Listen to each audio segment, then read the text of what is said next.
It was a loud and very successful evening for the Boston Celtics on the NBA's opening night, 105-87 victors over the Philadelphia 76ers, but it was before tip-off that I got to discover exactly how Joel Embiid prepares to play a game of basketball.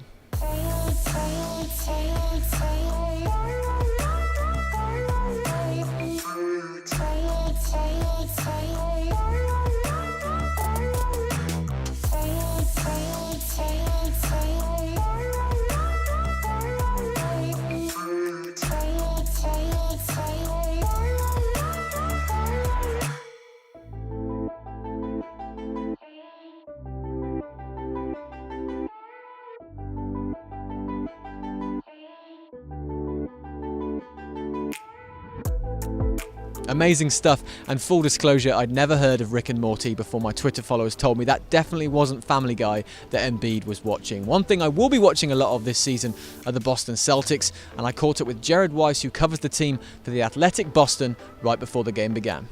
These two teams met in the second round of the postseason.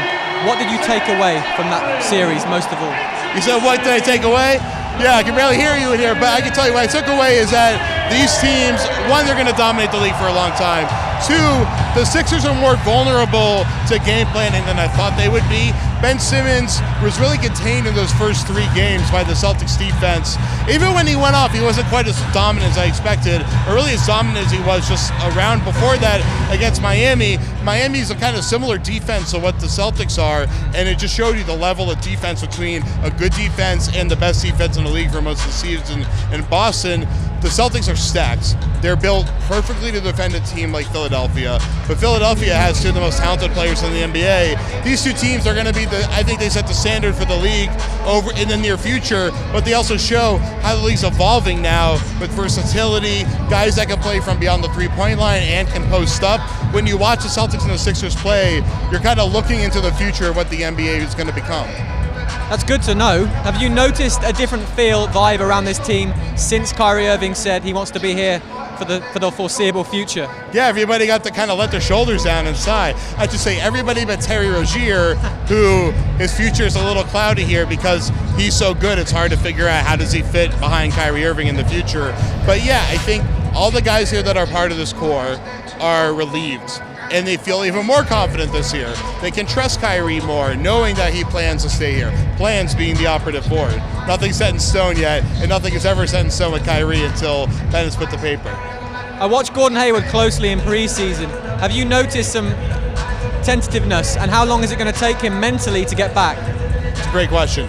A lot of people I talked to in the last couple of days that I've worked with him have told me that he looks good. It's just a matter of being used to the aggressiveness that you have on the floor in an NBA game, which is something you can't ever prepare for. And they say that all the time, and you're like, what does that really mean? What it really means is that guys defend you so much harder in a real NBA game, not a preseason game where guys are defending half as hard. I'm talking about guys that are running full speed on closeouts, guys that are really checking you hard when they hit you in the back. They'll hit you right in the ribs with their hand. They'll make it hurt. They're doing every little thing they can to make it hard on you, and playing against that, it's just unlike anything else out there. Gordon's got to get used to taking that physical abuse. He's got to get used to the fact that guys are going to be running at him harder. They're going to be trying to force him to his left, so he has to plant on that left ankle. Guys are game planning for him at levels that he hasn't had to deal with yet, and he's got to be fully comfortable with that, and that takes a long time to develop. Kyrie Irving is Kyrie Irving, but the success of Tatum and Brown last year, is it going to be hard for Hayward to become a fan favorite in Boston? I like that. Feng Shui is all about balance, and they have a very balanced offensive system. That's what it's really predicated on. And Tatum and Jalen fit into that so well because they're early in their careers and their capability is kind of limited to taking handoffs, going one-on-one, stuff like that. They're elite they're elite prospects, I should say. But that's the level that Hayward is at a different level, where his ability to kind of stop and slowly read the floor, it allows him to fit with all those guys. It takes the pressure off of them to have to do that. They can rely on Hayward to be that playmaker that Jalen and Jason just aren't at this point. Jalen and Jason can focus on working from the elbows, catching the ball, grabbing and going. That's what makes them special, and they can continue to focus on that as they slowly get better in the other areas of their game because Horford, Hayward, and Kyrie to an extent do that so well. Now this game will be finished when I post the video, But we've heard the rivalry's back between the Sixers and the Celtics. It surely is. What's your favourite matchup for a potential ruckus and just high-level play?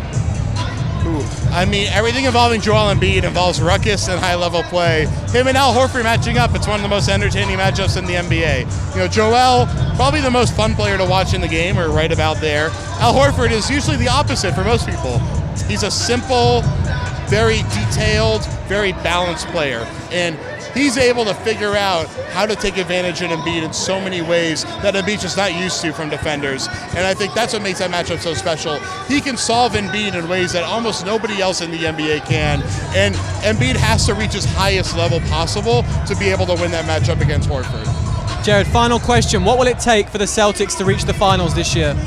They have to shoot threes and not take long twos, which is something that they struggle with some of their younger guys who are still developing their three-point shot. They have to take those, hit those at a ridiculous pace, and they have to maintain their defensive coordination, communication, and dedication, which is what made them so good last year.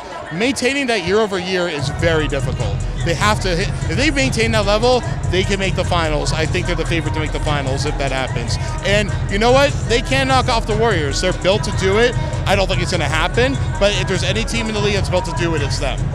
Jared, thanks for your time. We've both got to get up to level 9, so thank you. Thank you. That's all from the TD Garden in Boston. The star this evening, Jason Tatum, 23 points and 9 rebounds. Just 81 games to go. Bye for now.